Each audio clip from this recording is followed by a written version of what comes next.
सबसे पहली चीज हम क्या सीख रहे हैं? What is a sentence? Sentence का सीधा सीधा मतलब होता है बेटा group of words with complete meaning.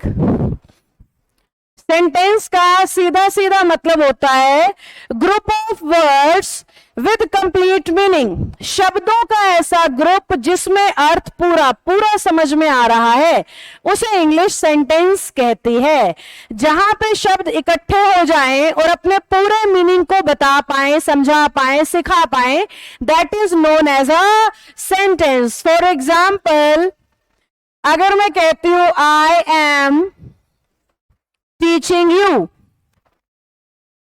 तो ये एक सेंटेंस है क्योंकि इसमें 4 शब्द 1 2 3 4 4 शब्द इकट्ठे हुए हैं, पर ये चारों इस तरीके से इकट्ठे हुए हैं कि हमें मीनिंग कंप्लीटली समझ में आ रहा है। किसी भी तरह का कोई कंफ्यूजन हमें सेंटेंस पढ़ के नहीं मिला, तो मीनिंग हमें पूरा पूरा समझ में आ रहा है। इस वजह से हम इसे क्या मानेंगे भाई? सेंटेंस मानेंगे, क्योंकि आई एम टीचिंग यू में मीनिंग पूरा होने की वजह से इसे सेंटेंस कहा जा रहा है। अब मैं कहूं you all are learning English, क्या कह रही हूं? You all are learning English. इसे भी कहा जाएगा कि ये एक कंप्लीट मीनिंग देने वाला शब्दों का ग्रुप है।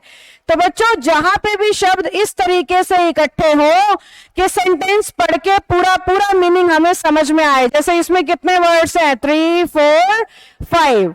इस सेंटेंस में 5 शब्द हैं और पांचों का मीनिंग हमें बहुत अच्छे से समझ में आ रहा है, तो ये भी हमारा सेंटेंस है क्योंकि शब्दों का मीनिंग पूरा सुनाई दे रहा है, समझ में आ रहा है।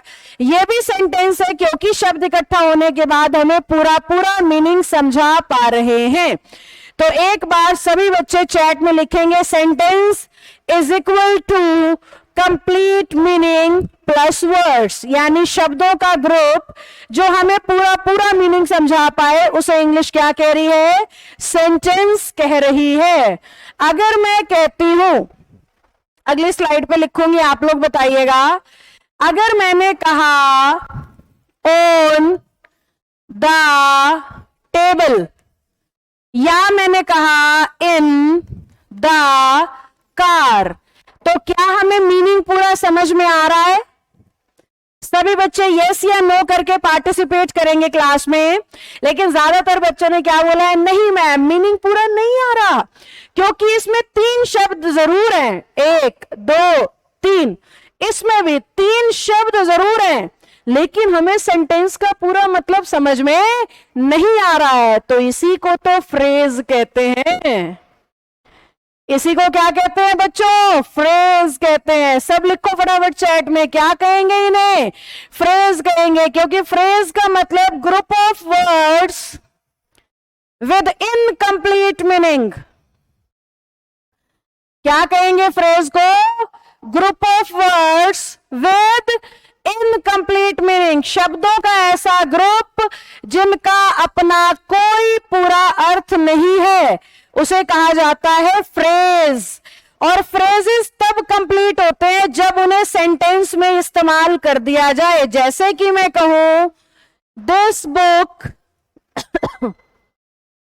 इज ऑन द टेबल, देखो this book is on the table, I was sitting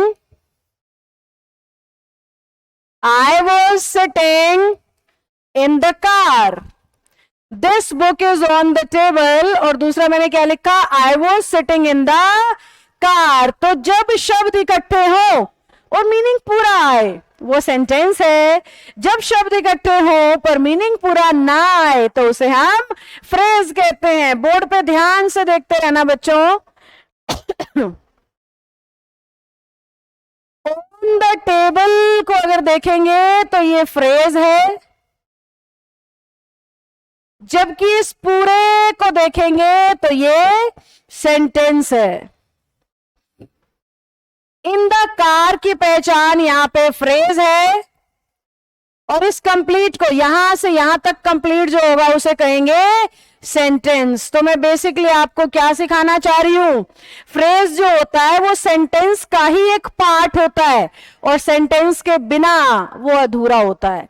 phrases का अर्थ तब तक पूरा नहीं होता जब तक उसे सेंटेंस में इस्तेमाल ना कर दिया जाए।